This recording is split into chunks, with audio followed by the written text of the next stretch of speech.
நாங்கள் கடந்த நாட்களாக விசுவாச வாழ்க்கையை நாங்கள் பார்த்து கொண்டு வருகிறோம். கடந்த நாட்களில் நாங்கள் ஈசாக்கினுடைய விசுவாசம் என்று என்ன செய்தோம், அந்த தலைப்பில் நாங்கள் பார்த்தோம். கடந்த ஞாயிற்றுக்கிழமை செய்தி எத்தனை பேருக்கு ஆசீர்வாதமாக இருந்தது? ஏன்னா ஈசாக்கு வந்து என்ன செய்தார், அவர் விதை விதைத்தார். ஏன்னா பஞ்ச காலத்தில் கர்த்தர் சொன்ன தேசத்தில் அவர் நம்பிக்கையோடு விசுவாசத்தோடு விதை விதைத்தார். கர்த்தர் அவர் என்ன செய்தார், ஆசீர்வதித்தார். அவர் 100 மடங்கு பலனை பெற்றுக்கொண்டார்னு நாங்கள் பார்த்தோம். இன்றைக்கு நாங்கள் பார்க்க போகிறது ஈசாக்கினுடைய குமாரனாகிய யாக்கோப்பு.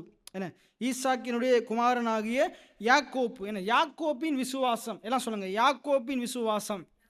என்ன, ஏன் நம்ம பார்க்குறோம் ஆபிரகாமின் விசுவாசம், ஆபேலின் விசுவாசம், என்ன யாக்கோப்பின் விசுவாசம், நோவாவின் விசுவாசம். இந்த விசுவாச வீரர்கள் எபிரேயர் 11 வந்து இந்த விசுவாச வீரர்களை பற்றி தான் சொல்லுது. ஏன் நாங்கள் இவர்களுடைய இந்த விசுவாசத்தை பற்றி நாங்கள் படித்து கொண்டு வர்றோம்டா, இன்றைக்கு நம்ம நினைக்கிறோம் விசுவாசம் என்றது இப்போ வந்த ஏதோ ஒரு போதனை. அப்படி இல்லை. விசுவாசம் என்றது வேதத்திலே இருக்குது. ஆதியாகமம் 1:1 இருந்து என்ன வெளிப்படுத்தல் வரைக்கும் என்ன நம்முடைய வாழ்க்கை ஒரு என்ன பரலோகத்துக்குள்ளே நம்ம போகிற வரைக்கும் ஆண்டவர் வந்து நம்மகிட்ட எதிர்பார்க்குற, மனுஷனிடத்தில் எதிர்பார்க்கிற காரியம் என்னென்ற விசுவாசம் என்றால் முற்றிலும் கடவுளை சார்ந்து கொள்வது, முற்றிலும் கடவுளை ஆதாரமாக கொண்டிருக்கிறது, கடவுளை நம்பி இருக்கிறது. ஏன்னா அதைத்தான் ஆண்டவர் எதிர்பார்க்கிறார். வேதம் சொல்லுது, விசுவாசம் இல்லாமல் தேவனுக்கு பிரியமாக இருப்பது கூடாத காரியம். அது பழைய ஏற்பாட்டு காலமாக இருந்தாலும் சரி, இந்த புதிய ஏற்பாட்டு காலமாக இருந்தாலும் சரி, வரப்போகிற காலமாக இருந்தாலும் சரி, மனிதன் வந்து கடவுளை விசுவாசிக்கும் போது கடவுளை விசுவாசிக்கிற மனிதன் மேலே தேவன் விருப்பமாக இருக்கிறார். எத்தனை பேர் ஆமேன்னு சொல்கிறீங்க? நீங்கள் கடவுளை விசுவாசிப்பீங்கன்னா கடவுள் உங்கள் மேலே பிரியமாக இருக்கிறார், என்ன விருப்பமாக இருக்கிறார். சரி, நம்ம யாக்கோபினுடைய விசுவாசத்தை நாங்கள் பார்க்க போகிறோம். ஆதியாகமம் 28வது அதிகாரம். ஆதியாகமம் 28ஆம் அதிகாரம். ஆதியாகமம் 28ஆம் அதிகாரத்தில் இந்த யாக்கோப்பை பற்றி நிறைய காரியங்கள் இருக்குது. அதுக்கு முன்னுக்கே ஆரம்பிக்குது. நாங்கள் கடந்த நாட்களில் ஈசாக்கினுடைய விசுவாசம் பார்க்கும்போது பார்த்துருப்போம். இந்த ஈசாக்கு என்ன செய்கிறாரு, யாக்கோப்பை ஆசீர்வதிக்கிறார். ஈசாக்கு என்ன செய்கிறாரு, யாக்கோப்பை ஆசீர்வதிக்கிறார். அந்த ஆசீர்வாதமெல்லாம் எப்படி வந்தது எல்லாம் நம்ம கடந்த நாட்களில் பார்த்தோம். அந்த தாயாகிய ரெபேக்காள் என்ன அந்த ஈசாக்கு ஏசாவோடு பேசி கொண்டிருக்கிறத கேட்டுட்டு யாக்கோப்பிட்ட போய் சொல்லி என்ன செய்கிறார், நீ போய் ஒரு தொழுவத்தில் ஆட்டுக்குட்டியை பிடிச்சிட்டு வா, நான் தகப்பனுக்கு பிரியமாக சமைச்சு தாரேன். இப்படியெல்லாம் சொல்லி என்ன நடக்குதுன்றா, தகப்பன் அந்த ஆபிரகாமின் ஆசீர்வாதம் இவனுக்கு வரும்படியாக என்ன செய்கிறார், ஆசீர்வதிக்கிறார். யாக்கோப்பின் மேலே கையை வைத்து ஆசீர்வதிக்கிறார். அதுக்கு பிறகு அவன் புறப்பட்டு அவனை போக சொல்றார். எங்க போ, என்ன எங்க பாதான் அராமுக்கு போ, என்ன உன்னுடைய மாமா இருக்கிற உங்களுடைய அண்ணா, அதாவது நம்முடைய உன்னுடைய அம்மாவுடைய ரெபேக்காளுடைய அண்ணா இருக்கிற இடத்துக்கு போ, அங்கே இருக்கிற என்ன உன்னுடைய மாமனுடைய பிள்ளையை விவாகம் பண்ணுன்னு சொல்லி என்ன செய்கிறாரு, அப்பாவும் அம்மாவும் பிள்ளை என்ன செய்கிறாங்க, யாக்கோப்பு என்ன செய்கிறாங்க, அனுப்பி விடுறாங்க. அப்போ யாக்கோப்பு என்ன செய்கிறாரு, இந்த இருக்கிற இடத்துல இருந்து ஏசாவுக்கு பயந்து, தன்னுடைய அண்ணனுக்கு பயந்து என்ன செய்கிறாரு, புறப்பட்டு போகிறார். இப்போ அந்த சம்பவத்தை தான் நாங்கள் பார்க்க போகிறோம். இப்போ அந்த ஆபிரகாம் தன்னுடைய பிள்ளையாகிய ஈசாக்க விசுவாசத்தில் நடத்தினார். அதாவது கடவுளை எப்படி நம்பி வாழ்றது என்று சொல்லி கொடுத்து நடத்தினார். அதே போல இந்த ஈசாக்கும் தன்னுடைய மகனாகிய யாக்கோப்பை என்ன செய்கிறாரு, ஞானமா நடத்துகிறார். அப்பயும் அவருக்குள்ள ஒரு எரிச்சல் கோபம் இருக்குது. ஏனென்றா, நான் அண்ணனை ஆசீர்வதிக்கிறதுக்காக இருந்தேன், ஆனால் இப்போ நான் யார் ஆசீர்வதிச்சிருக்கிறேன், இவன் தந்திரமா என்ன செஞ்சிட்டான், அம்மாவோட பேச்சை கேட்டு தந்திரமா இவன் ஆசீர்வாதம் வாங்கிட்டான். ஆனாலும் பாருங்க, இன்றைக்கு நம்முடைய வாழ்க்கையிலையும் பிள்ளைகள் தவறு விட்டாலும் என்ன நம்ம ஆண்டுடைய சுபாவம் நமக்குள்ள இருக்கிறதுனால நம்ம தவறு விட்ட போதும், நாங்கள் தேவனுக்கு சத்துருக்களா பாவிகளாக இருந்த போதும் தேவன் நம்மளை தேடி வந்து நமக்காக பலியானது போல, நம்மளை மீட்டெடுத்தது போல இந்த இடத்துல பாருங்க, அந்த ஈசாக்குக்கு ஆண்டருடைய உள்ளம் இருக்குது. எத்தனை பேர் ஆமேன்னு சொல்றீங்க? தன்னுடைய பிள்ளை என்ன தவறு செய்த போதும், தவறான முறையில் ஆசீர்வாதத்தை வாங்கின போதும் அந்த தகப்பன் என்ன ஒரு கரிசனை உள்ளவனாக வந்து என்ன செய்கிறார், அந்த 28ஆம் அதிகாரத்தை நீங்கள் வாசிக்கும் போது விளங்கும். அந்த யாக்கோப்பின் இடத்துல வந்து என்ன சொல்கிறாரு, நீ அங்கே போ, ஆனால் தவறான பெண்ணை திருமணம் செய்திராத, என்ன அங்கே போயிட்டு உன்னுடைய என்ன ரட்சிக்கப்பட்ட கடவுளை அறிஞ்ச என்ன உன்னுடைய அம்மாவினுடைய மகன் ஒருத்தன், அண்ணா ஒருத்தன் இருக்கிறான், என்ன சகோதரன் ஒருத்தன் இருக்கிறான், லாபானண்டு, அவனை என்ன செய், அவனுடைய மகளை என்ன செய், விவாகம் பண்ணுண்டு சரியான ஒரு புத்திமதியை சொல்லி என்ன செய்கிறாரு, மகனை அனுப்புகிறார். நாங்கள் வாசிப்போம் 28ஆம் அதிகாரம் 1 வாசிப்போம். ஈசாக்கு யாக்கோப்பை அழைத்து அவனை ஆசீர்வதித்து நீ கடவுளை அறியாத, என்ன, கடவுளை அறியாத, ஆண்டவர் மேல நம்பிக்கை இல்லாத ஒரு ஸ்திரிய திருமணம் முடிக்காம, பெண் கொள்ளாமல் இங்கிருந்து எழுந்து புறப்பட்டு பதான் ஆராமில் இருக்கிற உன் தாயினுடைய தகப்பனாகிய பெத்துவேலுடைய வீட்டுக்கு போய் உன்னுடைய தாயின் சகோதரன் ஆகிய லாபானின் குமாரத்திகளுக்குள், பாருங்க எவ்வளவு ஒரு ஆலோசனையை சொல்லி பிள்ளையை அனுப்புகிறார். என்ன, பிள்ளைய அனுப்புகிறார், போயிட்டு தவறான ஆளை திருமணம் முடிச்சிடாத, என்ன, சரியான ஒரு ஆளை திருமணம் முடி. ஏனென்றால் அதுக்கு மேலே நீங்கள் வாசிக்கும் போது விளங்கும், இந்த ஏசா கோபத்தின் காரணமாக போயிட்டு புரஜாதியில் என்ன செஞ்சிட்டான், விவாகம் பண்ணிட்டான், கடவுளை அறியாத ஒரு பெண்ணை திருமணம் செய்துட்டான். இந்த இடத்துல ஞானமாக அங்கே தகப்பன் பிள்ளைக்கு சொல்லி அனுப்புகிறாரு, என்ன செய், கடவுளை விசுவாசிக்கிற, என்ன, கர்த்தரை தெய்வமாக கொண்டிருக்கிற, கடவுளை ஆராதிக்கிற, விக்கிரகத்தை ஆராதிக்கிற இல்லை, கடவுளை ஆராதிக்கிற விசுவாசிக்கிற ஒரு பிள்ளையை என்ன செய், திருமணம் முடி என்று சொல்லி அனுப்புகிறார். 3வது வசனத்தில் சொல்றாரு பாருங்க, சர்வ வல்லமையுள்ள தேவன் உன்னை ஆசீர்வதித்து நீ பல ஜன கூட்டமாகும்படி உன்னை பலுகவும் பெருகவும் பண்ணி தேவன் ஆபிரகாமுக்கு கொடுத்ததும் நீ பரதேசியாய் தங்குகிறதுமான தேசத்தை நீ சுதந்திரித்து கொள்ளும்படி ஆபிரகாமுக்கு அருளின ஆசீர்வாதத்தை உனக்கும் உன் சந்ததிக்கும் அருளுவாராக என்று சொல்லி, என்ன, ஈசாக்கு யாக்கோப்பை அனுப்பிவிட்டான். ஆசீர்வாதத்தை எப்படி பிள்ளைகளை ஆசீர்வதிக்கிறேன்டா சொல்லித்தான் ஆசீர்வதிக்கிறது. எத்தனை பேர் ஆமீன்னு சொல்றீங்க? வாயை திறந்து சொல்லணும். இல்லை அவன் நல்லா இருக்கணும்னு நான் நினைக்கிறேன் பிரதர், நினைக்கிறேன் பினகாசன்டா, இல்லை, நீங்கள் நல்லா இருக்கிறத நினைக்கிறது இல்லை, அது வாயினால் நீங்கள் நினைக்கிறது விசுவாசிக்கிறது வாயினால் வெளிப்படலாட்டி அந்த ஜீவன் என்ன நடக்காது, கடந்து போய் மாற்றத்தை ஏற்படுத்தாது. ஆகையினால நாங்கள் வாயை திறந்து சொல்லி ஆசீர்வதிக்கிறவர்களாக இருக்கணும். இந்த இடத்துல 3வது 4வது வசனத்தில் ஈசாக்கு எப்படி யாக்கோப் ஆசீர்வதிக்கிறாரு பாருங்க. எல்லாம் சொல்லுங்க, சர்வ வல்லமையுள்ள தேவன் உன்னை ஆசீர்வதித்து. என்ன, முதல் ஈசாக்கு யாக்கோப்பு ஆசீர்வதிக்கும் போது அவருக்கு இவன் யாக்கோப்பு தாண்டு தெரியாது. அவர் எப்படி ஆசீர்வதிக்கிறாரு, இவன் ஏசான்னு நினைச்சிட்டு ஆசீர்வதிக்கிறார். ஆனா இப்ப இவருக்கு தெரியும் இவன் யாரு, யாக்கோப்பு தாண்டு தெரிஞ்சு அவனுக்கு கூற வேண்டிய ஆசீர்வாதத்தை அவர் உள்ளத்திலிருந்து மன விருப்பத்தோட நம்பிக்கையோட என்ன செய்கிறாரு, ஆசீர்வதிக்கிறார். எத்தனை பேர் ஆமேன்னு சொல்றீங்க? எத்தனை பேர் ஆமேன்னு சொல்றீங்க? என்ன, சர்வ வல்லமையுள்ள தேவன், சொல்லுங்க, சர்வ வல்லமையுள்ள தேவன் உன்னை ஆசீர்வதித்து நீ பல ஜனக்கூட்டமாகும்படி உன்னை பலுகவும் பெருகவும் பண்ணி தேவன் ஆபிரகாமுக்கு கொடுத்ததும் நீ பரதேசியாய் தங்குகிறமான தேசத்தை நீ சுதந்திரித்து கொள்ளும்படி, என்ன, சுதந்திரித்து கொள்ளும்படி வேதம் சொல்லுது. நாங்கள் சுதந்திரித்து கொள்ள அழைக்கப்பட்டவர்கள், அப்படின்னா நாங்கள் பெற்றுக்கொள்ள அழைக்கப்பட்டவர்கள்.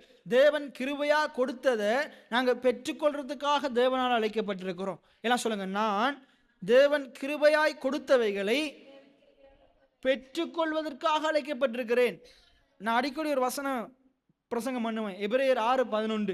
அந்த வார்த்தை என்ன சொல்லுது, நீங்கள் அசதியா இராமல், என்ன, சோர்வா இருக்காம, என்ன செய்ய சொல்லுது, வாக்குத்தத்தம் பண்ணின ஆசீர்வாதங்களை விசுவாசத்தினாலும் நீடிய பொறுமையினாலும் சுதந்திரித்து கொள்ளுகிறவர்களை பின்பற்ற வேண்டும். எல்லாரையும் பின்பற்றக்கூடாது. வேதத்திலையும் நிறைய பரிசுத்தவான்கள் இருக்கிறாங்க, எல்லாரையும் பின்பற்ற சொல்லலை. தேவன் கொடுத்த வாக்குத்தத்தங்களை ஆசீர்வாதங்களை தங்களுடைய வாழ்க்கையில சுதந்திரித்து கொண்டவர்களை பின்பற்றி சொல்லுது. எத்தனை பேர் ஆமேன்னு சொல்றீங்க? அப்ப நாங்க யாரை பின்பற்றணும்? சுதந்திரித்து கொள்ளுகிறவர்களை பின்பற்றணும். அப்ப நீங்களும் வாக்குத்தத்தங்களை சுதந்திரித்தாதான் உங்களுடைய தலைமுறை உங்களை பின்பற்றும். எத்தனை பேர் ஆமேன்னு சொல்றீங்க? உங்களோட தலைமுறை உங்களை பின்பற்றும். ஆகையினால நாங்க சுதந்திரித்து கொள்ளுகிறவர்களை பின்பற்றணும், அதே போல நாங்களும் சுதந்திரித்து கொள்ளணும். அதைத்தான் தேவன் விரும்புகிறார். எத்தனை பேர் ஆமேன்னு சொல்றீங்க? நீங்க சுதந்திரித்து கொள்ளணும்னு தேவன் விரும்புகிறார். எத்தனை பேர் விசுவாசிக்கிறீங்க?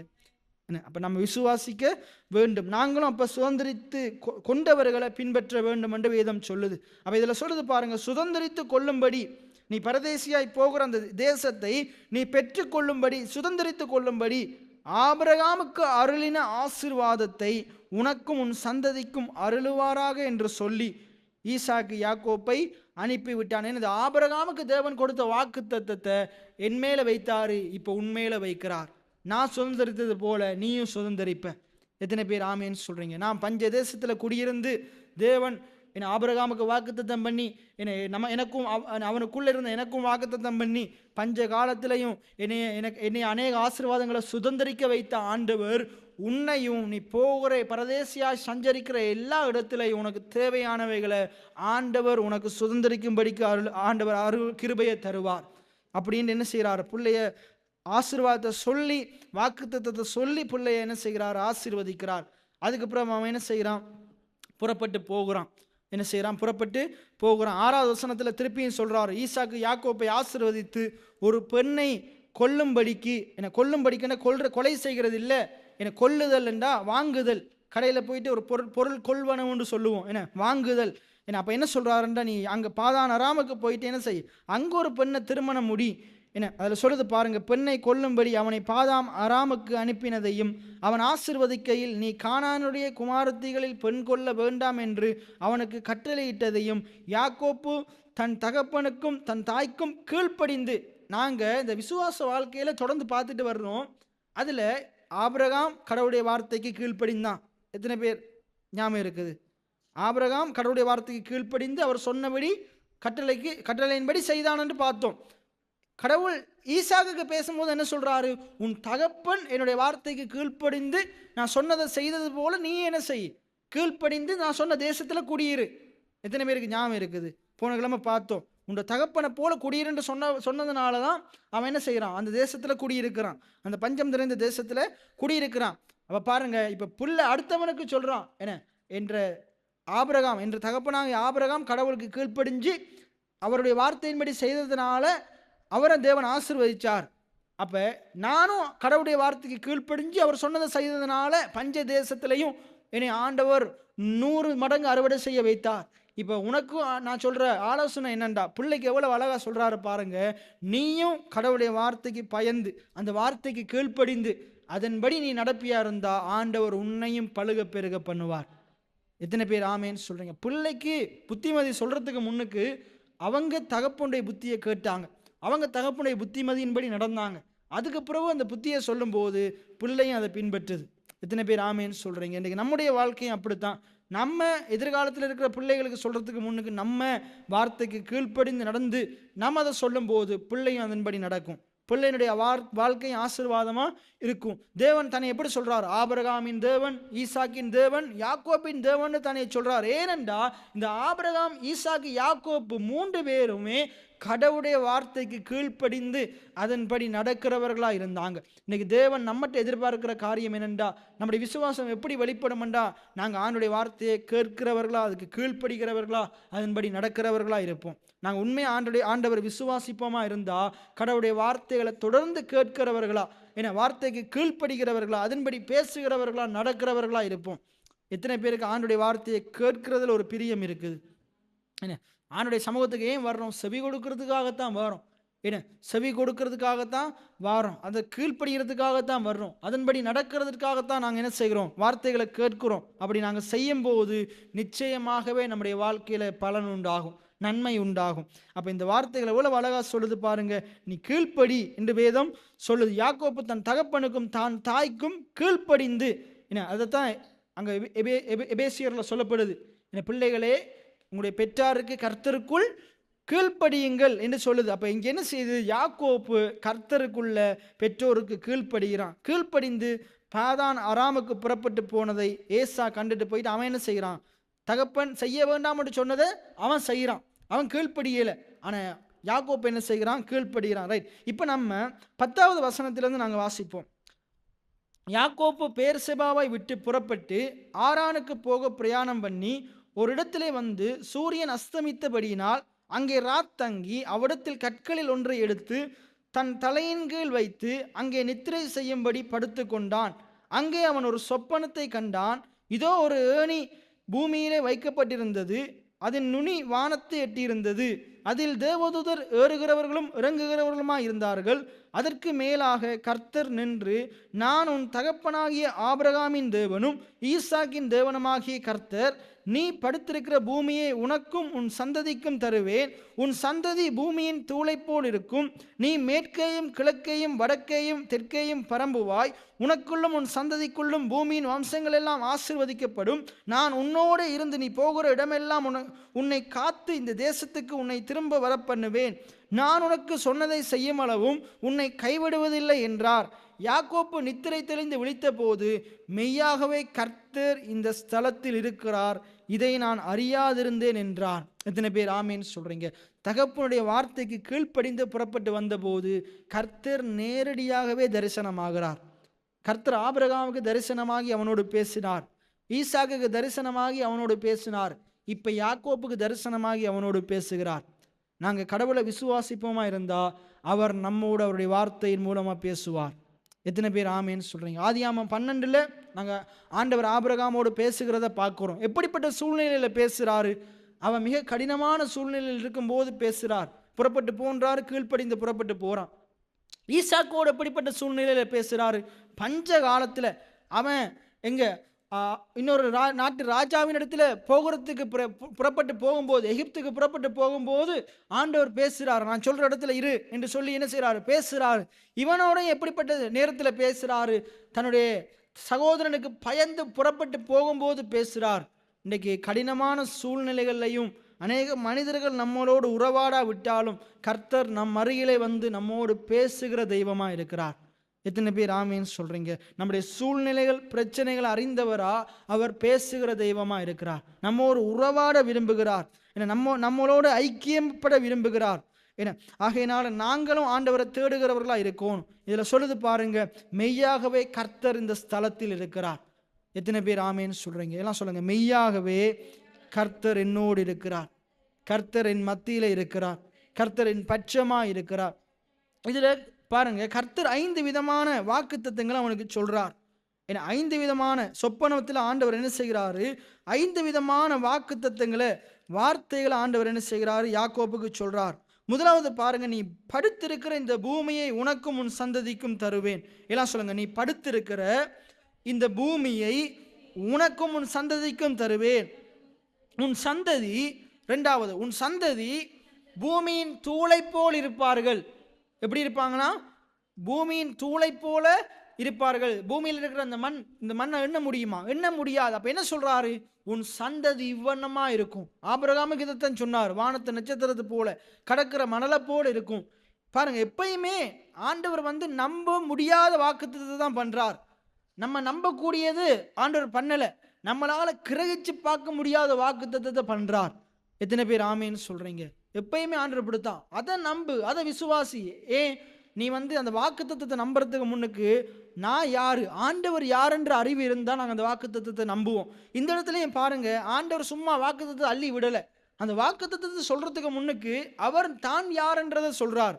அந்த இடத்துல பாருங்க, நான் யாருன்றதை சொல்றார். என்னது? நான் உன் ஆபிரகாமின் தேவனும் ஈசாக்கின் தேவனுமா இருக்கிறேன். எத்தனை பேர் ஆமேன்னு சொல்றீங்க? அந்த வார்த்தையை வாசிங்க. வாசிங்க.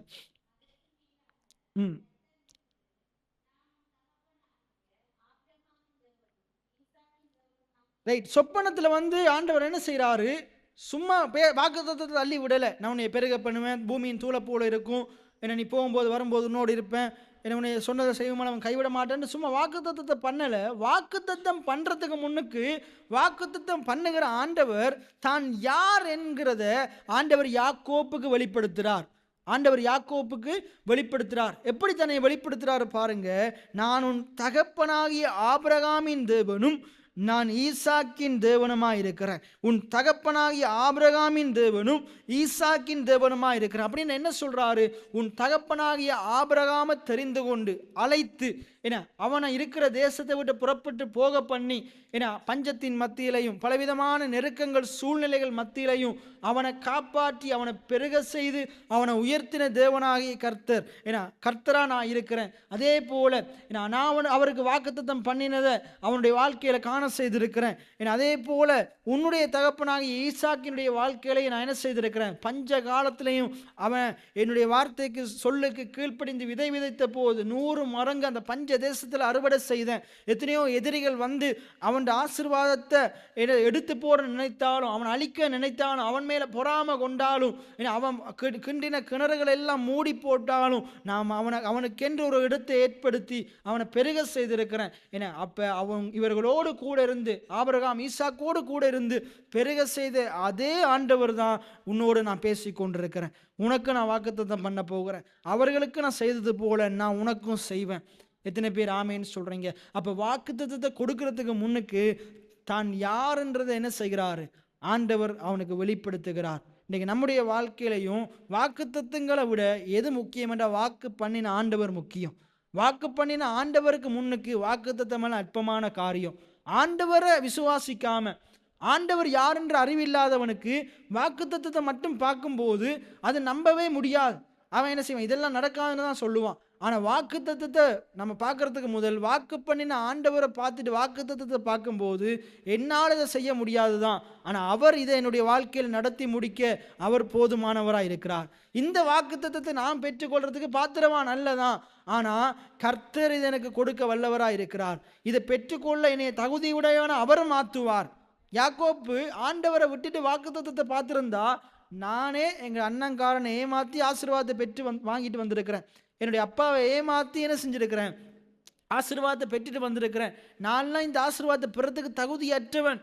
ஆனால் அப்போ அந்த வாக்குத்தத்தத்தை கொடுக்குற ஆண்டவரை பார்க்கும்போது என்ன விளங்குது, ஆபிரகாமும் இப்படித்தான் இருந்தார், என்னுடைய தாத்தாவும் இப்படித்தான் இருந்தார், அதே போல என்னுடைய தகப்பனாக ஈசாக்கும் இப்படித்தான் இருந்தார், தகுதியற்றவர்களாக இருந்தார். ஆனால் தகுதியற்ற இவர்களை தகுதிப்படுத்தி அந்த ஆசீர்வாதத்துக்குரிய வாக்குத்தத்தங்களை கொடுத்து அந்த ஆசீர்வாதங்களை சுதந்திரிக்க வைத்த ஆண்டவர் தகுதியற்ற என்னையும் தகுதிப்படுத்தி இந்த வாக்குத்தத்தங்களை நான் சுதந்திரிக்க செய்ய வல்லவராக இருக்கிறார். இன்றைக்கி நான் உங்களுக்கு சொல்கிறேன், உங்களுடைய வாழ்க்கையிலையும் நீங்களும் நினைக்கலாம், ஐயோ நானும் இந்த ஆசீர்வாதங்களை பெறத்துக்கு, இப்படிப்பட்ட இந்த உயர்தரமான வாழ்க்கையை வாழ்கிறதுக்கு நானும் தகுதியற்றவனாக இருக்கிறேன், எனக்கு பலன் இல்லை, எனக்கு ஞானம் இல்லை, அந்தளவுக்கு நான் படிக்கலை, எனக்கு இதெல்லாம் விளங்கலை, இது எப்படி நடக்குமோன்ற ஒரு மாதிரி, இது எனக்கு எப்படி நடக்குமோ அந்தளவுக்கு நான் பாத்திரவான் இல்லை என்ற எண்ணம் உங்களுக்குள்ளே இருந்த நான் உங்களுக்கு சொல்கிறேன், நீங்கள் கர்த்தரை பாருங்கள். கர்த்தர் என்ன செய்கிறாரு, தகுதி அற்றவர்களை தகுதிப்படுத்துகிறவராக இருக்கிறார். எத்தனை பேர் ஆமேன்னு சொல்றீங்க? பலம் இல்லாதவர்களுக்கு பலன் கொடுக்கிறவராக இருக்கிறார். சத்துவம் இல்லாதவனுக்கு சத்துவத்தை பெருக பண்ணுகிறவராக இருக்கிறார். ஏன்னா இதெல்லாவற்றையும் ஆண்டவர் நமக்கு செய்து நமக்கு ஆண்டவர் சொன்ன வாக்குத்தத்தத்தை ஆண்டவர் நம்முடைய வாழ்க்கையில் சுதந்திரிக்க செய்வார். எத்தனை பேர் ஆமேன்னு சொல்றீங்க? அதை அனுபவிக்க செய்வார். ஏன்னா அதில் நிலைத்திருக்க செய்வார். அப்போ ஆண்டவர் என்ன செய்கிறார், யாக்கோப்புக்கு முதலாவது வாக்குத்தத்தத்தை கொடுத்திருந்தா அவன் இப்போ நான் சொன்ன மாதிரி தான் செய்திருப்பான். ஆனால் தான் யாருன்றது ஆண்டவர் அவனுக்கு சொன்னதுனால அவனுக்கு விளங்கிட்டு ஆபிரகாமுக்கு செய்தவர், ஈசாக்குக்கு செய்தவர், எனக்கும் செய்ய வல்லவராக இருக்கிறார். ஏன்னா சொல்லுங்க, ஆபிரகாமுக்கு செய்தவர், ஈசாக்குக்கு செய்தவர், யாக்கோப்புக்கு செய்தவர், எனக்கும் செய்ய வல்லவராக இருக்கிறார். எத்தனை பேர் ஆமேன்னு சொல்றீங்க? அப்போ வாக்குத்தத்தத்தை கொடுத்து ஆண்டவரை பார்க்கும்போது இந்த வாக்குத்தத்தம் எல்லாம் நமக்கு எம்மாத்திரமா தெரியும். ஏன்னா 10,000 ஆத்மாக்கள் இருக்கிற ஆலயத்தை கட்டுறது எம்மாத்திரம், 10,000 ஆத்மாக்கள் இங்கே வர்றது எம்மாத்திரம், நமக்கு நல்ல வீடு, அந்த வீடு நிறைய பொருட்கள் இருக்கிறது எம்மாத்திரம், நம்முடைய ஆலயத்துக்கு தேவையான காரியங்கள் சந்திக்கப்படுவது எம்மாத்திரம், நான் இந்த தேசத்தில் பழுகி பெருகுவது எம்மாத்திரம். எத்தனை பேர் ஆமேன்னு சொல்கிறீங்க? இதெல்லாம் என்னுடைய பலத்தினால பராக்கிரமத்தினால இல்லை, நான் விசுவாசிக்கிற ஆண்டவர் இது எல்லாவற்றையும் வாய்க்க செய்ய வல்லமையுள்ளவராக இருக்கிறார். எல்லாம் சொல்லுங்க, நான் விசுவாசிக்கிற ஆண்டவர் இன்னார் என்பதை நான் அறிந்திருக்கிறேன். அவர் ஆபிரகாமின் தேவனாய் இருக்கிறார், அவர் ஈசாக்கின் தேவனாய் இருக்கிறார், அவர் யாக்கோபின் தேவனாய் இருக்கிறார். அவர்களுக்கு செய்த ஆண்டவர் எனக்கும் செய்ய வல்லவராய் இருக்கிறார். அப்போ முதலாவது நான் யார் என்று சொல்லிட்டு அதுக்கு பிறகு சொல்றாரு பாருங்க, நீ படுத்திருக்கிற இந்த பூமியை உனக்கு தருவேன். அப்போ யாக்கோபு என்ன சொல்லியிருப்பான், நிச்சயமா ஆண்டவர் எனக்கு தருவார், நிச்சயமாக அதை நான் சுதந்திரிப்பேன், நிச்சயமாக அதை நான் பெற்றுக்கொள்ளுவேன். அதுக்கப்புறம் சொல்றாரு, உன் சந்ததி பூமியின் தூளை போல் இருக்கும். அப்போ என்ன சொல்லியிருப்பான், ஆமேன் அது அப்படியே ஆகட்டும் என்று சொல்லியிருப்பான். நீர் அதை எனக்கு செய்ய வல்லவராக இருக்கிறேன், நிச்சயமா நான் பெற்றுக்கொள்வேன், நான் பிடிச்சிருவேன் சொல்லியிருக்க மாட்டான். எப்படி சொல்லுவான், எனக்கு கர்த்தர் அதை எனக்கு தருவார், நீர் அதை எனக்கு தருவீர் என்ன சொல்லியிருப்பான், உன் சந்ததி பூமியின் தூளை போல் இருக்கும். அப்போ என்ன சொல்லியிருப்பான், ஆமேன்னு சொல்லி என் சந்ததி பூமியின் தூளை போல் இருக்கும் அப்படின்னு சொல்லியிருப்பான். மூன்றாவது, நீ மேற்கேயும் கிழக்கேயும் என வடக்கேயும் தெற்கேயும் பரம்புவாய். அந்த இடத்துல அந்த வார்த்தையை சொல்லுது பாருங்க, நீ மேற்கேயும் கிழக்கேயும் வடக்கேயும் தெற்கேயும் பரம்புவாய். என்ன எல்லா இடமும் பரம்புவ. என்ன நீங்க வேதத்தை நீங்க வாசிக்கும் போது சுவிசேஷம் எங்கிருந்து இந்த உலக நாடுக்கு வந்தது? என்ன இன்னைக்கு நம்முடைய தேசம் வந்து கிழக்கு தேசமா இருக்கு, கிழக்கில் இருக்கிற தேசமா இருக்குது. ஆனா சுவிசேஷம் எங்கிருந்து வந்தது? மேற்கத்தே தேசத்திலிருந்து வந்தது. என்ன சுவிசேஷம் முதலாவது எந்த பக்கம் பவுல் கொண்டு போகிறார்? மேலத்தைய நாடுகளுக்கு கொண்டு போகிறார். மேற்கு பக்கம் பெருகுது. ஏன்னா ஐரோப்பிய நாடுகளுக்கு போகுது. ஏன்னா அங்கிருந்து என்ன செய்யுது? கிழக்கு பக்கம் வருது. ஏன்னா ஆண்டவர் சொன்ன வாக்குத்தத்தத்தின்படி தான் என்ன நடக்குது? நம்முடைய ஜனங்கள், கடவுள் கிறிஸ்துவுக்குள்ள வாழுகிற ஜனங்கள் பெருகுனாங்க. ஏன்னா பாருங்க, உன் சந்ததி பூமியின் தூளை போல் இருக்கும், நீ மேற்கேயும் கிழக்கேயும் வடக்கேயும் தெற்கேயும் பரம்புவாய். அப்படின்னா என்னது? கடவுளை நம்புகிறவங்க, கடவுளை விசுவாசிக்கிறவங்க தேசம் எங்கிலும் பரம்புவாங்க. எத்தனை பேர் ஆமேன்னு சொல்றீங்க? இன்றைக்கு கடவுளை ஆண்டவரை, ஆபிரகாமின் தேவனை, ஈசாக்கின் தேவனை அறியாதவர்கள் நிறைய பேர் இருக்கலாம். ஆனால் ஆண்டவர் யாக்கோப்புக்கு சொல்றாரு, உன் மூலமாக உனக்குள்ள என்னை கர்த்தர் அறிந்த ஒரு சந்ததி மேற்கையும் கிழக்கையும் வடக்கையும் தெற்கையும் பெருக போறாங்க. நீ ஒருத்தன் கடவுளுக்குள்ள, எனக்குள்ள என்னுடைய வார்த்தையை நம்பி உறுதியாக இருந்தால் போதும், எதிர்காலத்தில் அநேகர் என்னை ரட்சிக்கிற ஜனங்கள் இந்த தேசம் எங்கிலும் பெருகி இருப்பாங்க. இன்றைக்கு நம்ம உலக நாடுகள் முழுவதும் பார்க்குறோம். இன்றைக்கு உலகத்திலேயே அதிகமான பேர் ஆண்டவராக இயேசு கிறிஸ்துவை விசுவாசிக்கிறாங்க. இலங்கையில் கிறிஸ்தவம் சதவீதம் குறைவாக இருக்கலாம். ஆனால் உலக நாடுகள் பட்டியலில் கிறிஸ்தவர்களுடைய பெர்சன்டேஜ் தான் கூட இருக்குது. ஆண்டவரை அறிஞ்சவங்க தான், ஆண்டவரை ஆராதிக்கிறவங்க தான் அதிகமானவர்களாக இருக்கிறாங்க. எத்தனை பேர் ஆமேன்னு சொல்கிறீங்க? இப்போ ஆண்டவர் கொடுத்த வாக்கு தத்துவம் அது நிறைவேறி இருக்குது. ஏன்னா கடவுளை அறிந்த ஜனங்கள் தான் இன்றைக்கு கூட இருக்கிறாங்க. ரெண்டாவது, கடவுள் நம்பிக்கை இல்லாதவர்கள் இருக்கிறாங்க. மூன்றாவது, நாலாவது தான் மற்ற மதத்தினர் இருக்கிறாங்க. ஏன்னா ஆகையினால் இந்த இடத்துல நாங்கள் பார்க்குறோம், மூன்றாவது வாக்குத்தத்தம் என்னது? நீ மேற்கேயும், என்ன சொல்லுங்க, மேற்கேயும் கிழக்கேயும் வடக்கேயும் தெற்கேயும் பரம்புவாய். ஏன்னா இந்த இடத்துல ஆண்டவர் வாக்குத்தத்தம் பண்ணும்போது யாக்கோப்பு ஒருவனா இருக்கிறான். அந்த ஒருவனா இருக்கிற யாக்கோப்புக்கு கர்த்தர் என்ன வாக்குத்தத்தம் சொல்றாரு? நீ இன்றைக்கு ஒருத்தனா ஏசாக்கு பயந்து ஓடுற, ஆனால் நான் உனக்கு சொல்றேன், உன்னைய கொண்டுதான் என்ன செய்ய போறேன்? மேற்கேயும் கிழக்கேயும் வடக்கேயும் தெற்கேயும் என்னை நம்புகிற, என்னை ஆராதிக்கிற, என்னை சேவிக்கிற ஒரு கூட்டத்தை நான் எழுப்ப போகிறேன். எத்தனை பேர் ஆமீன்னு சொல்றீங்க? இன்றைக்கு நீங்க ஒருவனா இருக்கலாம், சிறிய ஆக்களா இருக்கலாம். ஏன்னா கர்த்தர் உங்களை கொண்டு பெரிய காரியங்களை செய்ய அவர் வல்லவரா இருக்கிறார். எத்தனை பேர் ஆமீன்னு சொல்றீங்க? ஏன்னா அப்ப ஆண்டவர் இந்த வாக்குத்தத்தம் கொடுக்கும்போது அவன் என்ன சொல்லியிருப்பான்? நான் ஒருவனா இருக்கிறேன்னு அழுது புலம்பிட்டு இருந்திருக்க மாட்டான். ஆண்டவரே, நீர் வாக்குத்தத்தம் பண்ணிட்டீர், நிச்சயமா அது என்னுடைய வாழ்க்கையில நடக்கும். எத்தனை பேர் ஆமீன்னு சொல்றீங்க? அதுக்கடுத்து சொல்றாரு பாருங்க, உனக்குள் உன் சந்ததிக்குள்ளும் பூமியின் வம்சங்கள் எல்லாம் ஆசீர்வதிக்கப்படும். என்ன உனக்குள் எல்லாம் சொல்லுங்க, உனக்குள்ளும் உன் சந்ததிக்குள்ளும் பூமியில் உள்ள வம்சங்கள் எல்லாம் ஆசீர்வதிக்கப்படும். இன்றைக்கு பாருங்க, அந்த யாக்கோப்பை கொண்டுதான் இஸ்ரவேல் தேசமே உருவாகுது. ஏன்னா அந்த இஸ்ரவேல் தேசம் தான் இன்றைக்கு பல பல கண்டுபிடிப்புகளை கண்டுபிடித்திருக்குது. ஏன்னா இந்த இடத்துல இஸ்ரவேல் தேசத்தை மட்டும் வாக்குத்தத்தம் பண்ணல, கிறிஸ்துவுக்குள்ள வாழுகிற ஜனக்கூட்டம் எல்லாம் சொல்லுங்க, கிறிஸ்துவுக்குள் வாழுகிறவர்கள், என்ன கடவுளை விசுவாசிக்கிறவங்க. ஏன்னா இவங்க எப்படி உண்டானாங்க? இந்த யாக்கோப்பின் சந்ததியில வந்து தான் உண்டாங்கினாங்க. இந்த யாக்கோப்பின் சந்ததியில தான் தாவீது ராஜா பிறக்கிறார். இந்த யாக்கோப்பின் சந்ததியிலாம் கிறிஸ்து இயேசு பிறக்கிறார். அவரை விசுவாசிக்கிறவர்களாகிய நாங்களும் இன்றைக்கு கிறிஸ்து இயேசுவுக்கு உட்பட்டவர்களாக இருக்கிறோம். எத்தனை பேர் ஆமேன்னு சொல்றீங்க? ஏன்னா கிறிஸ்து இயேசுக்குள்ள இன்றைக்கு நாங்கள் இருக்கிறோம், கிறிஸ்து இயேசுக்குள்ள இருக்கிறோம், அவர் எங்களுக்குள்ள இருக்கிறார். இயேசுவை விசுவாசிக்கிறோம். நாங்கள் வேதம் சொல்லுது, கிறிஸ்துவை விசுவாசிக்கிறவங்க புது சிருஷ்டியாக இருக்கிறாங்க. இன்றைக்கி நாங்கள் புது சிருஷ்டியாக இருக்கிறோம். இந்த உலகத்தில் இன்றைக்கி பாருங்கள், கண்டுபிடிக்கப்பட்டிருக்கிற எல்லா கண்டுபிடிப்புகளும், முக்கியமான பெரிய கண்டுபிடிப்புகள் எல்லாம் கிறிஸ்தவர்களால் கண்டுபிடிக்கப்பட்டது.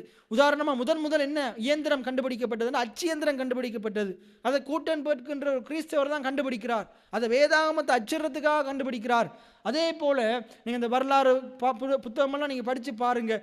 என்ன முக்கியமான கண்டுபிடிப்புகள் எல்லாமே கிறிஸ்தவர்கள் தான் ஆரம்பத்தில் கண்டுபிடிக்கிறாங்க. எத்தனை பேர் ஆமேன்னு சொல்றீங்க? என்ன கிறிஸ்தவர்கள் தான், கடவுளை நம்புகிறவங்க தான் கண்டுபிடிக்கிறாங்க. ஆகையினால் அதுக்கு பிறகுதான் என்ன நடக்குது? உலகம் எல்லா ஜனங்களும் ஆசீர்வதிக்கப்படுறாங்க. இன்றைக்கு பாருங்க, இவங்க எல்லாம் இதை கண்டுபிடித்ததுனால அதன் மூலமாக நாங்கள் ஆசீர்வதிக்கப்பட்டிருக்கிறோம், அதெல்லாம் நாங்கள் அனுபவிக்கிறோம்.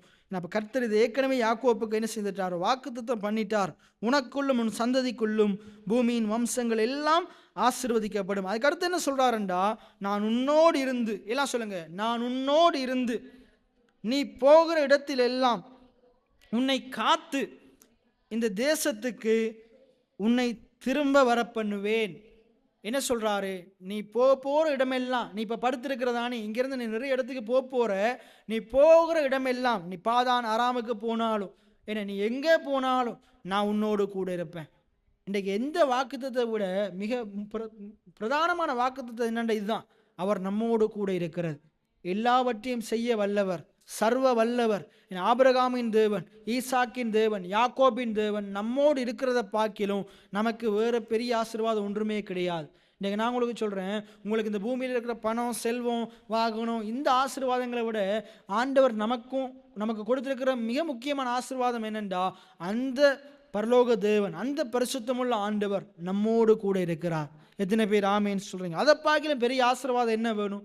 அவர் நம்மோடு இருந்தா நம்மளால சேனைக்குள்ள பாய முடியும், மதிலை தாண்ட முடியும், எப்படிப்பட்ட பிரச்சனைகளை மேற்கொள்ள முடியும். அப்ப ஆண்டவர் அவனுக்கு கொடுக்கிற மிக முக்கியமான மிக பிரதானமான வாக்குத்தத்தம் என்னென்றா, நான் உன்னோடு கூட இருந்து நீ போகிற இடத்திலெல்லாம் உன்னை காத்து இந்த தேசத்துக்கு உன்னை திரும்பவும் வர பண்ணுவேன். இன்றைக்கு நீ பயந்து போய் இந்த தேசத்தை விட்டு புறப்பட்டு போகிற, உன்னுடைய தகப்பன் தேசத்தை விட்டு நீ பயந்து போய் புறப்பட்டு போகிற, ஆனா நான் உன்னோடு கூட இருந்து உன்னை நடத்துவேன், திரும்பியும் அந்த தேசத்துக்கு வர பண்ணுவேன்.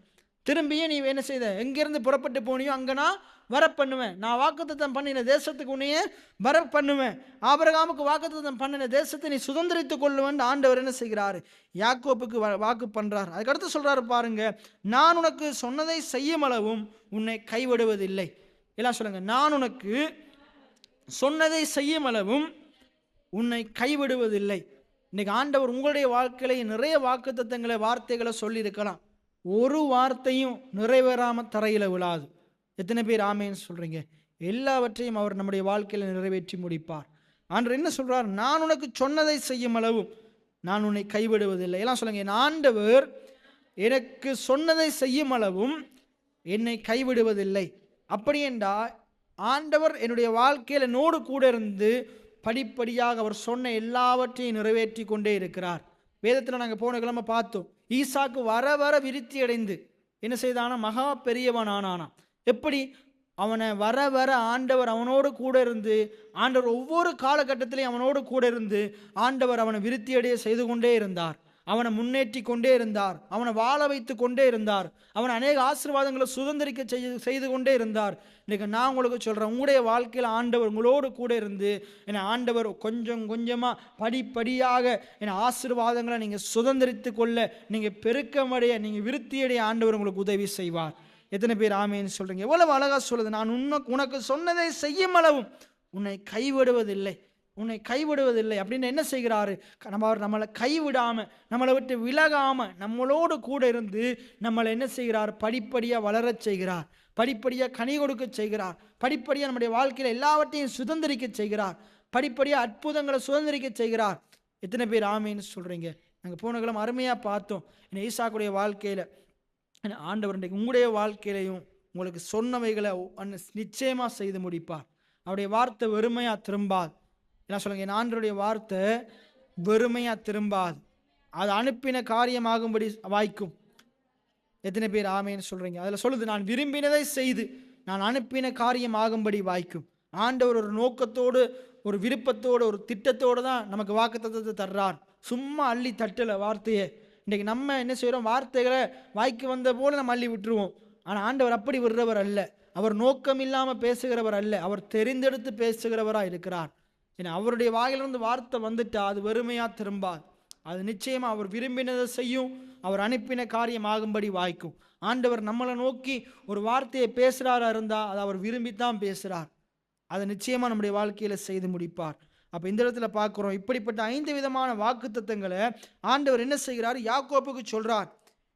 யாக்கோப்புக்கு சொல்கிறார். முதலாவது என்ன சொல்கிறார்? நான் யார் என்றதை வெளிப்படுத்துகிறார். அதுக்கு பிறகு வாக்குத்தத்தம் பண்ணுறார். அப்போ முதலாவது நம்முடைய வாழ்க்கையில் கர்த்தர் யார் என்றதை அறிந்து கொள்ளணும்.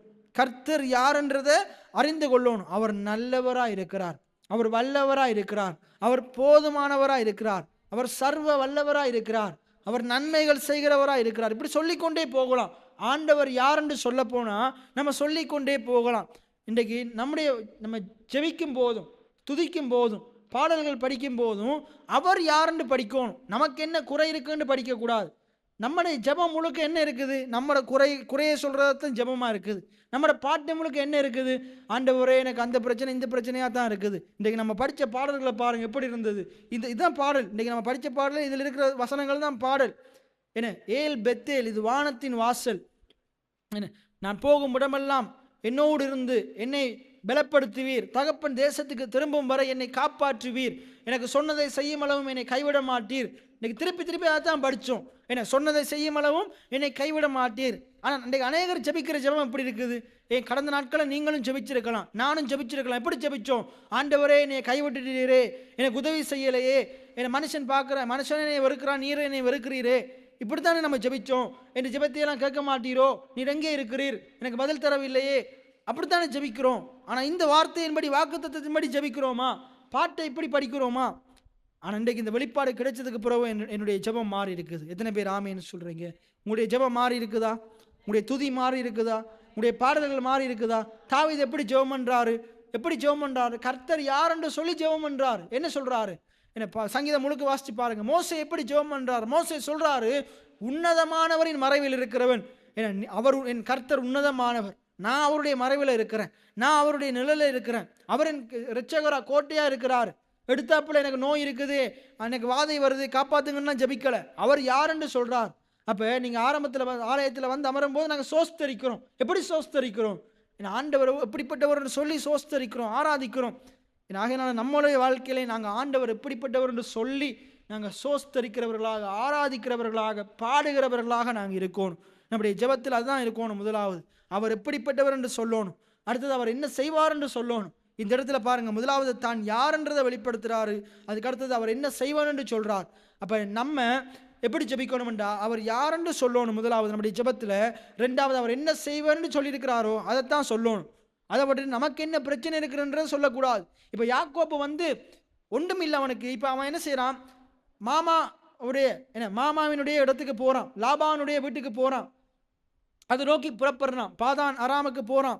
எங்கேருந்து போறான்? அவன் இருந்த இடமாகிய இடத்திலிருந்து போறான். தகப்பன் எல்லாத்தையும் விட்டுட்டு போறான்.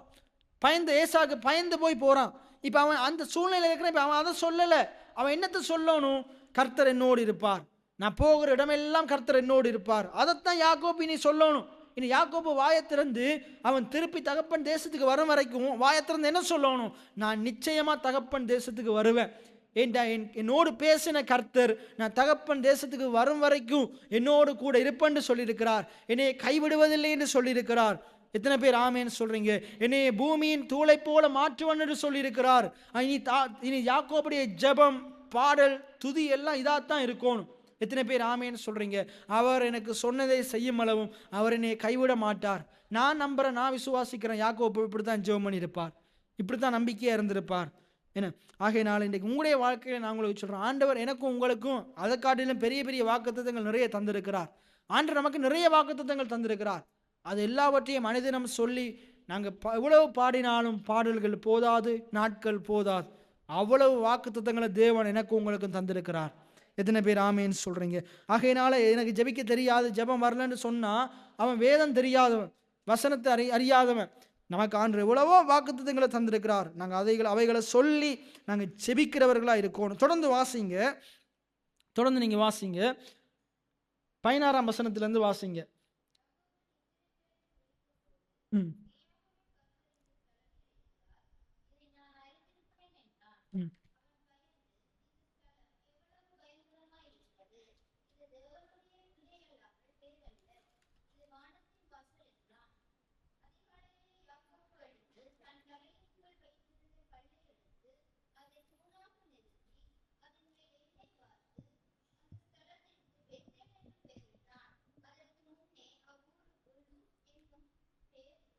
ம்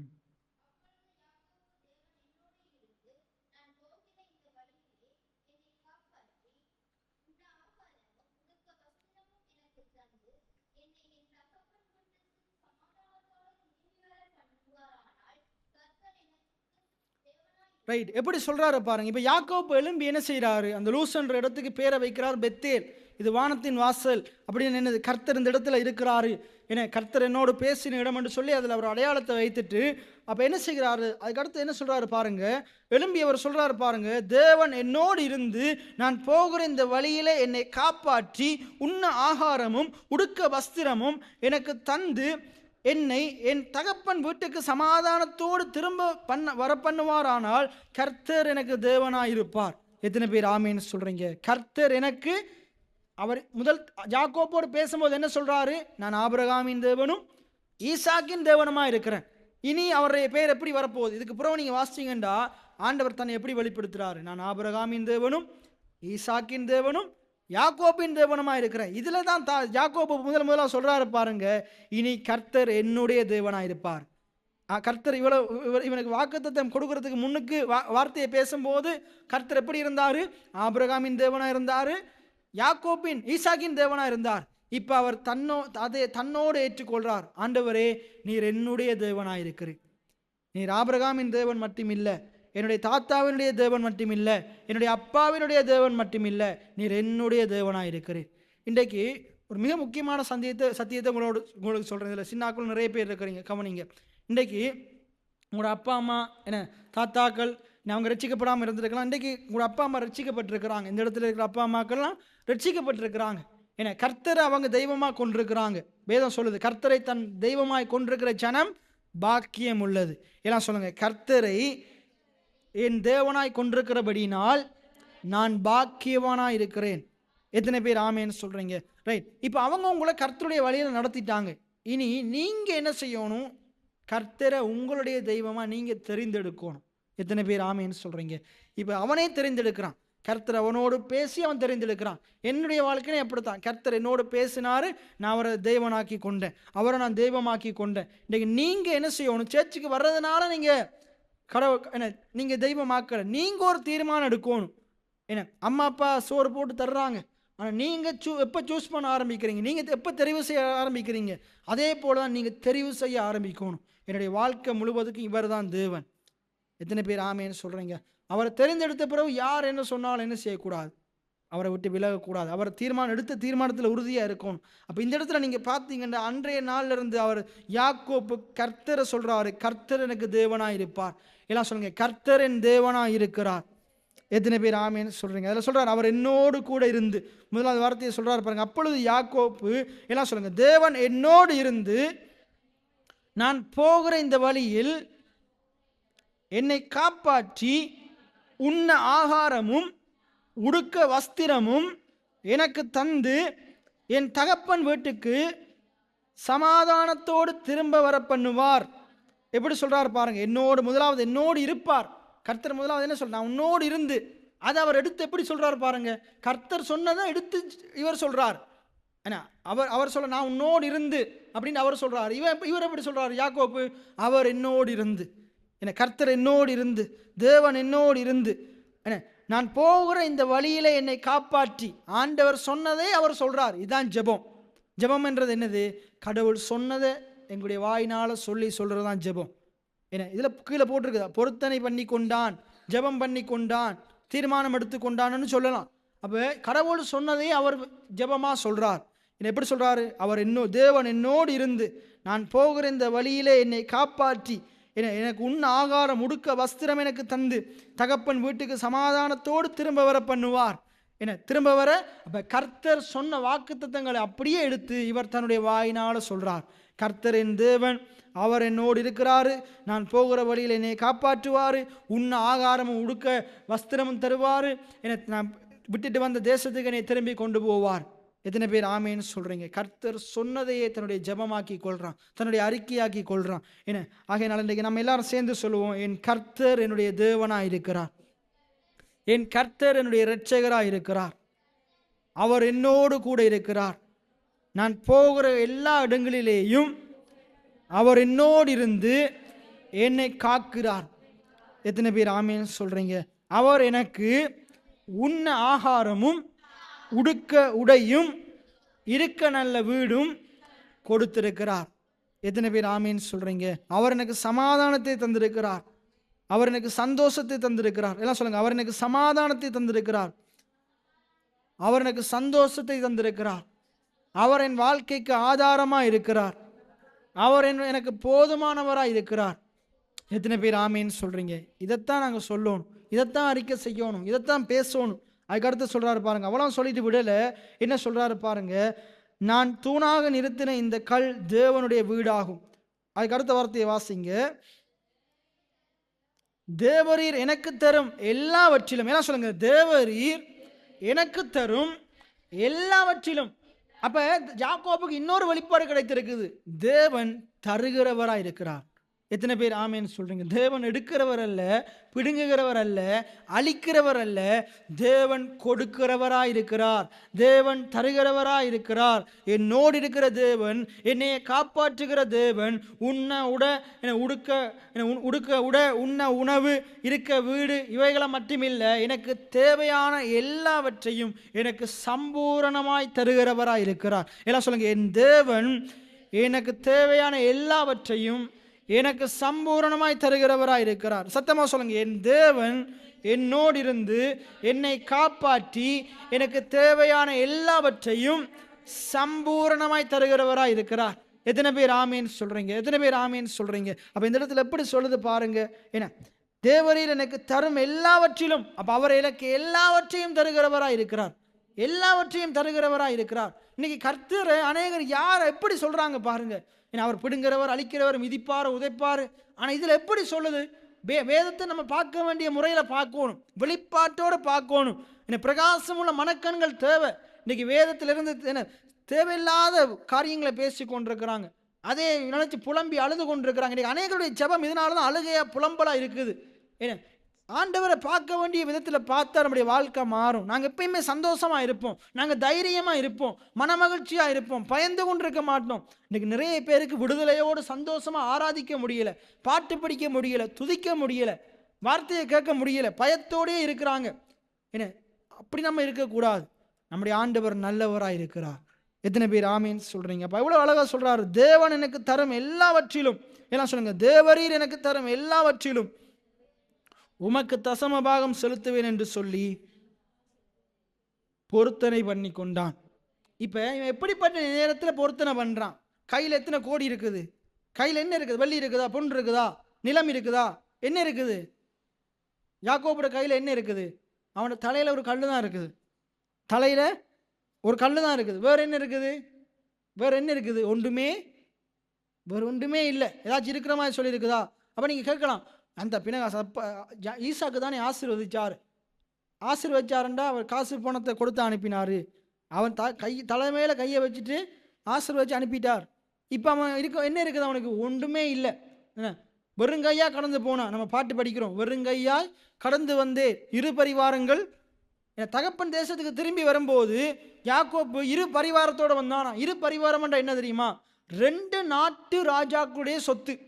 என்ன சொல்லுங்க, 2 நாட்டு ராஜாக்களுடைய சொத்து. என்ன, 2 நாடுகளை சேர்ந்த ராஜாக்களுடைய சொத்து எவ்வளவோ அந்த சொத்தை திரும்பி அவன் தகப்பன் தேசத்துக்கு வரும்போது கொண்டு வந்தான். நாம் திருப்பி வாசிச்சுட்டு போகும்போது பார்ப்போம். எத்தனை பேர் ஆமேன்னு சொல்றீங்க? ஒன்றுமில்லாம போனவனை கர்த்தர் அப்படித்தான் கொண்டு வர்றார். எதனால? அவன் இந்த இடத்துல ஒரு பொருத்தனையை பண்றான் பாருங்க. எப்படி ஒரு பொருத்தனை? தேவரீர் எனக்கு தரும் எல்லாவற்றிலும், எல்லாம் சொல்லுங்க, எல்லாவற்றிலும். இன்னைக்கு இதெல்லாம் நம்ம பல விடுறோம். என்ன, எல்லாவற்றிலும் ஆண்டவருக்கு நாங்கள் தசம பாகம் கொடுக்குறோமா?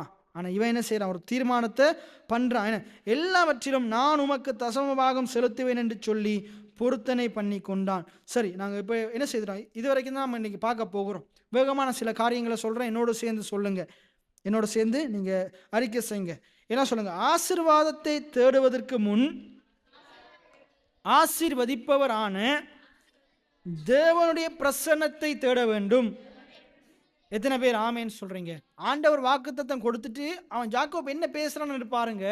அவன் ஆண்டவர் ஆசீர்வாதத்தை 5 ஆசீர்வாதத்தை கூறுறார். ஆனா அவன் திருப்பி அதை சொல்லும் போது என்ன சொல்றான்? ஆண்டவர் என்னோடு இருப்பார். அதுதான் முக்கியம் அவனுக்கு.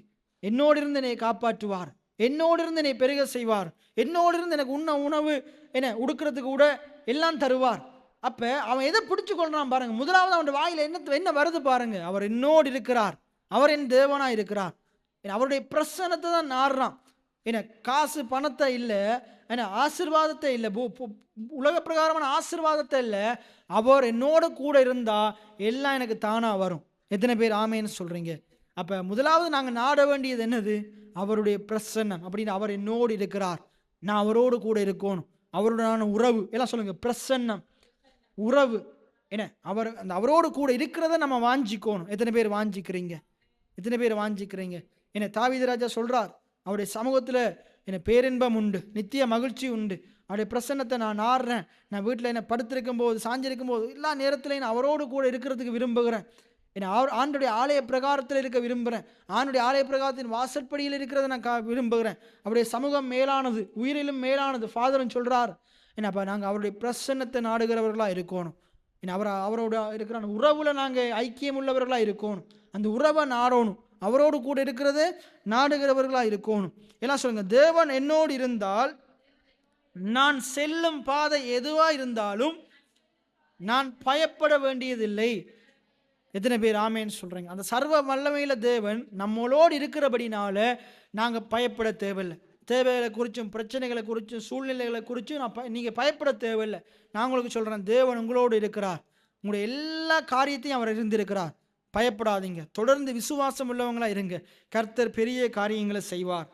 என்ன யாக்கோப்பு வந்து தேவனிடத்தில் ஆசீர்வாதத்தை மட்டும் கேட்கல, என்ன தேவனுடைய பிரசன்னத்தை, பாதுகாப்பை, பராமரிப்பை, என்ன தேவனுடான உறவை விரும்புகிறார். அவர் யாக்கோப்பினுடைய அந்த பொருத்தனையில என்ன தெரியுது பாருங்க, வெறுமனே ஆசீர்வாதத்தை மட்டும் கேட்கல, ஏன்னா ஆசீர்வாதத்தை வாக்கு பண்ணின ஆண்டவரிடத்தில் அவன் என்னத்தை கேட்கிறான் பாருங்க, ஆண்டவரே நீங்க தொடர்ந்து என்னோடு கூட இருங்க, உங்களுடைய பிரசன்னம் எனக்கு தேவை. எத்தனை பேர் ஆமேன்னு சொல்றாங்க? எல்லாம் சொல்லுங்க, என் தேவனே நீங்க என்னோடு கூட எப்பயும் இருங்க, என்னோடு கூட எப்பொழுதும் இருங்க, என்னைய பாதுகாத்துருளுங்க, என்னைய பராமரித்துருளுங்க. எத்தனை பேர் ஆமேன்னு சொல்றீங்க? அடுத்தது என்ன? என்னோடு கூட உறவாடுங்கன்னு சொல்றான், என்னோட தொடர்ந்து பேசுங்கன்னு சொல்றான். நீர் என்னுடைய தேவனா இருங்க, எப்பயுமே என்னுடைய தேவனா இருங்க, எப்போயும் என்னோடு பேசுங்க, நானும் உம்மோடு பேசுகிறேன் அப்படின்னு சொல்றான். இந்த வசனங்கள் என்னத்தை வெளிப்படுத்துதுண்டா, நாங்கள் பார்த்த அந்த யாக்கோப்பு கூறின வசனங்கள், தேவன் பாதுகாக்கிறவராக இருக்கிறார், தேவன் பராமரிக்கிறவராக இருக்கிறார், தேவன் எங்களோடு இருக்கிறார். என்ன சொல்லுங்க, என் தேவன் என்னை பாதுகாக்கிறவராக இருக்கிறார், என்னோடு இருக்கிறவராக இருக்கிறார், என்னை பராமரிக்கிறவராக இருக்கிறார், என் தேவைகளை அறிந்தவராக இருக்கிறார். எத்தனை பேர் ஆமேன்னு சொல்றீங்க? அப்ப என்ன செய்கிறான்? அவர் மேல நம்பிக்கையை வைக்கிறான். யாக்கோப்பு அவன் மேல நம்பிக்கையை வைக்கிறான். அவர் சொன்னபடி என்னை திருப்பி தகப்பன் தேசத்துக்கு கொண்டு வர பண்ணுவார், அது வரைக்கும் நான் போகிற இடங்கள்லாம் என்னோடு இருப்பார், என்னை பாதுகாப்பார், என் தேவைகளை சந்திப்பார். நான் எப்பயும் உடுப்புக்காக நான் அலைஞ்சு தெரிய போறதில்லை, அவர் எனக்கு தேவையான உடுப்பை தருவார். எப்பயும் நான் உணவுக்காக அலைஞ்சு தெரிய போறதில்லை, அவர் எனக்கு உணவு தருவார். எத்தனை பேர் ஆமேன்னு சொல்றீங்க? ஏன்னா அப்ப யாக்கோப்பு என்ன செய்கிறான்? அவனுக்கு விளங்குது, என்னுடைய தேவைகளை விட என் கர்த்தர் பெரியவராக இருக்கிறார். ஏன்னா சொல்லுங்க, என் தேவைகளை விட நான் ஆராதிக்கிற ஆண்டவர், என்னோடு இருக்கிற ஆண்டவர், அவர் பெரியவராக இருக்கிறார். எத்தனை பேர் ஆமேன்னு சொல்றீங்க? அப்ப யாக்கோப்புக்கு தேவைப்பட்ட மிகப்பெரிய ஆசீர்வாதம் வந்து பணமோ செல்வமோ சொத்தோ அல்ல, தேவனுடைய பிரசன்னம். இன்னைக்கு உங்களுக்கு எது அதிகமாக தேவை? காசு பணமா? அதை விட கடவுளோட உறவு முக்கியமா? கடவுளுடைய பிரசன்னத்தில் வந்து இருக்கிறது முக்கியமா? என்ன கடவுளை தேடுறது, அவரோடு உறவாடுகிறது தான் நம்முடைய வாழ்க்கையில முதன்மையா இருக்கணும்.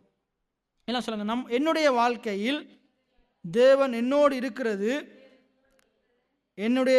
எனக்கு தேவையான ஆசீர்வாதத்தை விட எனக்கு முக்கியமா இருக்கிறது. எத்தனை பேர் ஆமேன்னு சொல்றீங்க? ஏன்னா அதை சம்பாதிக்கும் இன்றைக்கு நிறைய பேருக்கு ஆணுடைய சமூகத்தில் இருக்கிறத விட மிச்சதெல்லாம் முக்கியமா இருக்குது. ஏன்னா மிச்சதெல்லாம் முக்கியமாக இருக்குது. ஆனால் யாக்கோபுடைய வாழ்க்கையில் கர்த்தர் என்னோடு கூட இருக்கிறத விட எதுவுமே முக்கியம் இல்லை. எத்தனை பேர் ஆமேன்னு சொல்கிறீங்க? ஏன்னா அப்போ தேவன் நம்மளோடு கூட இருந்துட்டா போதும், அவர் நிச்சயமாக நம்மளை பெருக செய்வார். ஏன்னா மத்தேயு 6:33 என்ன சொல்லுது? முதலாவது தேவனுடைய ராஜ்யத்தையும் அவருடைய நீதியையும் தேடுங்கள், அப்பொழுது இவைகள் எல்லாம் உங்களுக்கு எப்படி கொடுக்கப்படும்? கடவுளோட நம்ம உறவுல நம்ம சரியாக இருந்துட்டா போதும், ஆண்டவரை நம்ம ஃபர்ஸ்ட் பிளேஸில் வச்சுட்டா போதும், மிச்சம் எல்லாத்தையும் கர்த்தர் தருவார். ஏன்னா மிச்சம் எல்லாத்தையும் கர்த்தர் தருவார். ஏன்னா தேவன் வந்து தருகிறவராக இருக்கிறார், கொடுக்கிறவராக இருக்கிறார், பிடுங்குகிறவர் அல்ல. பிசாசு தான் பிடுங்குகிறவன். ஏன்னா அப்போ தேவன் நமக்கு கொடுப்பதை விட நாங்கள் தேவனையே விரும்பணும். தேவன் நமக்கு கொடுக்குற ஆசீர்வாதத்தை விட நம்ம எதை விரும்பணும்? எதை நாடணும்? தேவனைத்தான் நாடணும். எத்தனை பேருக்கு நான் சொல்கிறது விளங்குது? தேவன் நமக்கு கொடுக்குற வீட்டை விட, உடுப்பை விட, பிள்ளைகளை விட, கணவனை விட, மனைவியை விட, தேவன் நமக்கு கொடுக்குற கட்டிடத்தை விட, தொழிலை விட, படிப்பை விட எதை நாங்கள் விரும்பணும்?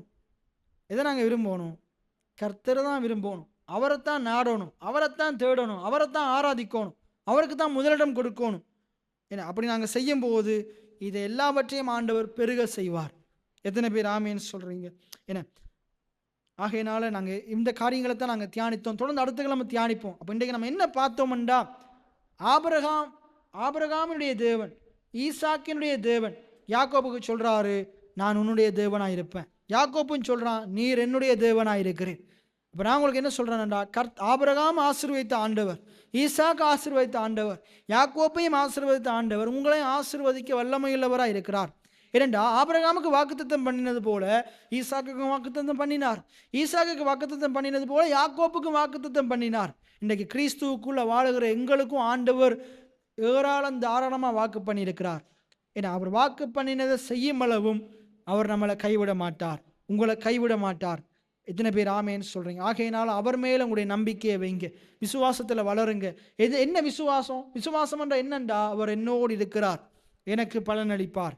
என்ன சொல்லுங்க? அவர் என்னோடு இருக்கிறாரு, எனக்கு பலனளிப்பார், அவர் என்னை காப்பாற்றுவார், அவர் என்னோடு இருப்பார், அவர் என்னை பராமரிப்பார், என் தேவைகளை சந்திப்பார். அப்போ யாக்கோப்பு இந்த விசுவாசம் தான் அவருக்கு இருக்குது. ஏன்னா தேவன் என்னோடு இருக்கிறார். எத்தனை பேர் ஆமேன்னு சொல்கிறீங்க? அப்போ உங்களுக்குள்ள அந்த விசுவாசம் இருக்குதா? சர்வ வல்லமையுள்ள தேவன் என் பட்சமாக இருக்கிறார், என்னோடு இருக்கிறார். அதான் பவுல் சொல்றார், கர்த்தர் என் பட்சத்தில் இருக்கிறார், எனக்கு எதிராக இருப்பவன் யார்? மனுஷன் எனக்கு என்ன செய்யக்கூடும்? கர்த்தர் என் பட்சத்தில் இருக்கிறார், நான் பயப்படேன். மனுஷன் எனக்கு என்ன செய்வான்? என்னை பலப்படுத்துகிற கிறிஸ்துவினாலே எல்லாவற்றையும் செய்ய எனக்கு பலன் உண்டு. ஏனென்றால் அவர் என்னோடு இருக்கிறார், கர்த்தர் நம்மோடு இருக்கிறார். ஆனால் அந்த கர்த்தர் நம்மோடு இருக்கிறார்ன்ற அந்த வார்த்தை அது எப்போயெல்லாம் நம்ம பேசுகிறனோ அப்போயெல்லாம் எனக்கு என்ன ஞாபகம் வருமெண்டா, அந்த சீஷர்கள் அந்த சுழல் காற்றெல்லாம் வீசிக்கொண்டிருக்கிற படகுல இருக்கும்போது கர்த்தர் அவர்களோடு கூட தான் இருந்தார். ஆனால் அவங்க அதை அறியாதவர்களாக இருந்தாங்க. அதை அறியாதவர்களாக இருந்தாங்க, பயந்து கவலைப்பட்டு கொண்டு இருக்கிறாங்க, மடிந்து போக போகிறோம்ன்ற இருக்கிறாங்க. இன்றைக்கு அநேக நேரத்தில் நம்மளும் அவங்கள போல அவிசுவாசம் உள்ள அந்த சீஷர்களை போல தான் இருக்கிறோம். கர்த்தர் கூட இருக்கிறார் என்று தெரிந்தும் எத்தனையோ முறை பிரசங்கங்களை கேட்டும் உணர்வு இல்லாதவர்களாக இருக்கிறோம், விசுவாசம் இல்லாதவர்களாக இருக்கிறோம். வேதத்தில் ஒரு இடத்துல சொல்லுது, நீங்களும் மற்றவங்களை போல நம்பிக்கையற்றவர்களாக இருக்காதீங்க, கோபாக்கினைக்குரியவர்களாக இருக்காதீங்க, விசுவாசம் உடையவங்களா இருங்க, உங்களுடைய மகா பெரிய அந்த விசுவாசத்தின் மேலே உறுதிப்படுத்தி கொள்ளுங்கன்னு வேதம் சொல்லுது. இன்றைக்கி ஆண்டவர் உங்களுக்கு சொல்கிற காரியம் அதுதான். ஆண்டுடைய வார்த்தையை கேட்குற நீங்கள் விசுவாசத்தில் உறுதியாக இருங்க, தொடர்ந்து நம்பிக்கையாக இருங்க. எப்படிப்பட்ட சூழ்நிலையாக இருந்தாலும் உங்களை காக்கிற ஆண்டவர், உங்களை விடுவிக்கிற ஆண்டவர், சூழ்நிலைகளை மாற்றுகிற ஆண்டவர், கடலை அமைதிப்படுத்துகிற ஆண்டவர், புயலை அமைதிப்படுத்துகிற ஆண்டவர் உங்களுக்குள்ளே இருக்கிறார், உங்களோடு இருக்கிறார்.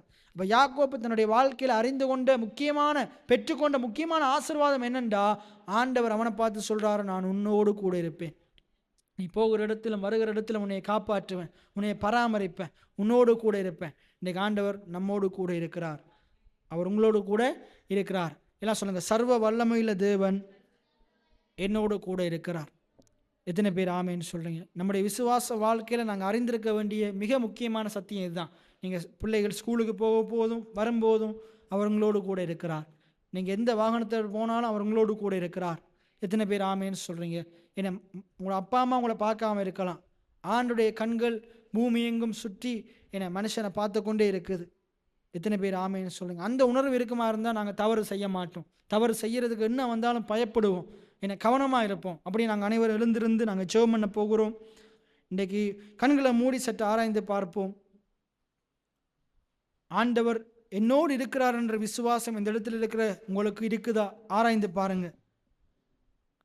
தாவீது ராஜா சொல்றாரு, தேவரீர் என்னோடு கூட இருக்கிறீர், உமது கோலும் உமது தடியும் என்னை தேற்றும். இன்றைக்கு அந்த சர்வ வல்லமையுள்ள ஆண்டவர் தாவீதோடு மட்டுமில்லை, ஆபிரகாம் ஈசாக்கு யாக்கோப்போடு மட்டுமில்லை, அவர் உங்களோடு கூட இருக்கிறார். அவர் உங்களோடு கூட இருக்கிறார். அவர் உங்களோடு கூட இருந்து அவர் உங்களுக்கு பலன் அளிப்பார், உங்களுக்கு நன்மை செய்வார், உங்களுடைய பிரச்சனைகளுக்குரிய தீர்வை உங்களுக்கு தருவார், இன்றைக்கு இருக்கிற நிலைமையை மாற்றுவார், உங்களுடைய விளைச்சலுக்குரிய அறுவடையை தருவார், உங்களை பாதுகாப்பார். அவர் சொன்னதை செய்யும் அளவும் உங்களை கைவிட மாட்டார். அவர் நம்மை விட்டு எடுபடாத நல்ல பங்காய் இருக்கிறார். அவர் நம்மை விட்டு எடுபடாத நல்ல பங்காய் இருக்கிறார். அவர் அற்புதமானவர், அவர் அதிசயமானவர். அப்படியே வாய்களை திறந்து முதலாவது ஆண்டவர் யார், ஆண்டவர் எப்படிப்பட்டவர் என்று சொல்லி நாங்கள் வாய்களை திறந்து ஆண்டவரை சோஸ்தரிப்போம். நன்றி கர்த்தாவே, நன்றியோடு துதிக்கிறோம் அப்பா. தகப்பனே, நீர் எங்களோடு கூட இருக்கிறவராய் இருக்கிறீர், எங்களை வழி நடத்துகிறவராய் இருக்கிறீர், எங்களை பராமரிக்கிறவராய் இருக்கிறீர், எங்களை போஷிக்கிறவராய் இருக்கிறீர் அப்பா, எங்களை உடுத்துவிக்கிறவராய் இருக்கிறீர். ஆண்டவரே, எங்களோடு கூட இருந்து போக்கிலும் வரத்திலும் எங்களை மட்டும் பாதுகாத்து இருக்கிறீர் அப்பா. இனியும் பாதுகாக்க வல்லமையுள்ளவராய் இருக்கிறீர் சுவாமி. வாதை கொள்ளை நோய் என்னை அணுகாதபடிக்கு, என்னுடைய சரீரத்தை அணுகாதபடிக்கு, என்னுடைய குடும்பத்தை அணுகாதபடிக்கு எங்களோடு கூட இருந்து எங்களை பராமரிக்கிற நல்ல மருத்துவராய் இருக்கிறபடினால் நன்றி செலுத்துகிறோம் ஆண்டவரே. அப்பத்துக்கும் தண்ணீருக்கும் நான் அலைந்து தெரியாதபடிக்கு என்னை போஷிக்கிறவராய் இருக்கிறபடினால் நன்றி செலுத்துகிறோம் அப்பா. நான் நினைக்கிறதற்கும் ஜெபிக்கிறதற்கும் வேண்டுகிறதற்கும் அதிகமாய் செய்கிற நல்ல தெய்வமாய் இருக்கிறபடினால் நன்றி செலுத்துகிறோம் ஆண்டவரே. அப்பா, என்னுடைய ஜெபங்கள் விண்ணப்பங்களை கேட்டு நீர் பதிலளிக்கிறவராய் இருக்கிறபடினால் நன்றி செலுத்துகிறோம் ஆண்டவரே. எனக்கு கொடுக்கிறவராய் இருக்கிறபடினால் நன்றி செலுத்துகிறோம். எல்லாவற்றையும் எனக்கு சம்பூர்ணமாய் தருகிறவராய் இருக்கிறபடினால் நன்றி செலுத்துகிறோம் அப்பா. என்னையும் கொடுக்கிறவனாய் வைத்திருக்கிறபடினால் நன்றி செலுத்துகிறோம் ஆண்டவரே. நான் கையேந்தாத வண்ணம் என்னை வாழ வைக்கிறபடினால் நன்றி செலுத்துகிறோம். நான் கடன் வாங்காதவனாய் என்னை வாழ வைக்கிறபடினால் நன்றி செலுத்துகிறோம். என்னை கடன் கொடுக்கிறவனாய் வாழ வைக்கிறபடினால் நன்றி செலுத்துகிறோம் அப்பா. யாக்கோபோடு இருந்த ஆண்டவர் என்னோடும் இருக்கிறபடினால் நன்றி செலுத்துகிறோம் ஆண்டவரே. நீர் எனக்கும் சொன்னதை செய்யும் அளவும் என்னை கைவிடாமல் என்னோடு இருக்கிறபடினால் நன்றி செலுத்துகிறோம் ஆண்டவரே. நன்றி கர்த்தாவே, நன்றியோடு துதிக்கிறோம், சோஸ்தரிக்கிறோம். உம்முடைய பிரசன்னத்துக்காய் நன்றி ராஜாவே, உம்முடைய பிரசன்னத்துக்காய் நன்றி கர்த்தாவே. நீர் என்னோடு இருக்கிறபடினால் நன்றி செலுத்துகிறோம் சுவாமி. நன்றி கர்த்தாவே. நல்ல ஆண்டவரே, அருமையான இந்த மாலை வேளைக்காய் நன்றி செலுத்துகிறோம். உம்முடைய பிள்ளைகளாக உம்முடைய சமூகத்திலே உம்முடைய பிரசன்னத்திலே இருக்கிறது எவ்வளவு பாக்கியம். அதற்காக நன்றி ஆண்டவரே. உம்முடைய பிரசன்னம் மேலானது, அது உயிரிலும் மேலானது ஆண்டவரே. தகப்பனே, இந்த பூமியிலே எங்களுக்கு நீர் கொடுக்கிற எல்லா ஆசீர்வாதங்களை விட ஆண்டவரே, நாங்கள் உம்முடைய பிரசன்னத்தை வாஞ்சிக்கிறவர்களாக இருக்க எங்களுக்கு உதவி செய்வீராக ஆண்டவரே. அதுவே எங்களுக்கு பிரதானமாக இருக்கட்டும் ஆண்டவரே. அதையே நாங்கள் நாடுகிறவர்களாக இருக்க உதவி செய்யுங்க ஆண்டவரே. பணத்தை அல்ல, பொருளை அல்ல, பூமிக்குரிய ஆசீர்வாதங்களை அல்ல ஆண்டவரே. நாங்கள் உம்மை தேடுகிறவர்களாக, உம்மை நாடுகிறவர்களாக, உம்மீது வாஞ்சையுடையவர்களாக இருக்க உதவி செய்யுங்க ஆண்டவரே. கர்த்தாவே, மற்ற எல்லாவற்றையும் நீர் எங்களுக்கு தருவீர். ஆனால் நாங்கள் அவைகளை அல்ல, உம்மையே தேட அந்த உணர்வை எங்களுக்கு தர வேண்டும்படியாய் செபிக்கிறோம் ஆண்டவரே. அப்பா, ஆபிரகாமின் தேவன், ஈசாக்கின் தேவன், யாக்கோப்பின் தேவன் மட்டுமில்லை, நீர் என்னுடைய தேவனாய் இருக்கிறீர் சுவாமி. நீர் என்னுடைய தேவனாய் இருக்கிறீர் ஆண்டவரே. அந்த உணர்வோடு இந்த பூமியிலே நான் விசுவாச வாழ்க்கை வாழ உதவி செய்வீராக. அவர்களோடு கூட இருந்த ஆண்டவர் நீர் என்னோடும் கூட இருக்கிறீர். அவர்களை உடுத்துவித்த ஆண்டவர் நீர் என்னையும் உடுத்துவிப்பீர். அவர்களை போஷித்த ஆண்டவர் நீர் என்னையும் போஷிப்பீர் ஆண்டவர். அவர்களை பாதுகாத்த ஆண்டவர் நீர் என்னையும் பாதுகாப்பீர். அவர்களை பராமரித்த ஆண்டவர் நீர் என்னையும் பராமரிக்கிறவராய் இருக்கிறீர் சுவாமி. அவர்களுக்கு சந்தோஷத்தை சமாதானத்தை கொடுத்த ஆண்டவர் நீர் எனக்கும் என் குடும்பத்துக்கும் சந்தோஷத்தையும் சமாதானத்தையும் நீடித்த வாழ்வையும் கொடுக்கிற நல்ல தெய்வமாக இருக்கிறபடினாலே நன்றியோடு சோஸ்தரிக்கிறோம் சுவாமி. வந்த பிள்ளைகளை ஆசீர்வதிக்கிறேன். இவர்கள் இந்த சத்தியத்தின் வெளிப்பாட்டை தெளிவாய் அறிந்து கொள்வார்களாக, இந்த வெளிப்பாட்டிலே அகமகிழ்வார்களாக ஆண்டவரே. இதை நன்கு உணர்ந்து கொண்டவர்களாக, கர்த்தர் எங்களோடு இருக்கிறார் என்ற உணர்வோடு சந்தோஷமாய் சமாதானமாய் தைரியமாய் வாழ, உம்மை நம்பி வாழ அப்பா, கையேந்தாமல் அநேகரை ஆசீர்வதிக்கிறவர்களாய் வாழ, பிறருக்கு கொடுக்கிறவர்களாய் வாழ, உமக்கு உண்மை உத்தமமாக இருக்கிறவர்களாய் வாழ ஆண்டவரே. பிள்ளைகளுக்கு நீர் உதவி செய்வீராக, தேவைகள் எல்லாம் சந்திப்பீராக, குறைவுகளை நிறைவாக்குவீராக, உமக்குள்ளே எப்பொழுதும் மகிழ்ந்திருப்பார்களாக. இந்த நாளை எங்களுக்கு ஆசீர்வாதமாக்கி தந்தபடி நான் நன்றி செலுத்தி எங்களை தாழ்த்தி உயர்த்தி ஆண்டவராக இயேசுவின் நாமத்தினால் ஜெபமேறெடுக்கிறேன் ஜீவனுள்ள நல்ல பிதாவே. என் ஆத்துமாவே கர்த்தரை சோஸ்தரி, என் முழு உள்ளமே கர்த்தருடைய பரிசுத்த நாமத்தை சோஸ்தரி. என் ஆத்துமாவே கர்த்தரை சோஸ்தரி, அவர் செய்த சகல உபகாரங்களை மறவாதே. ஆமேன். கர்த்தர் உங்கள் ஒவ்வொருவரையும் ஆசீர்வதிப்பாராக.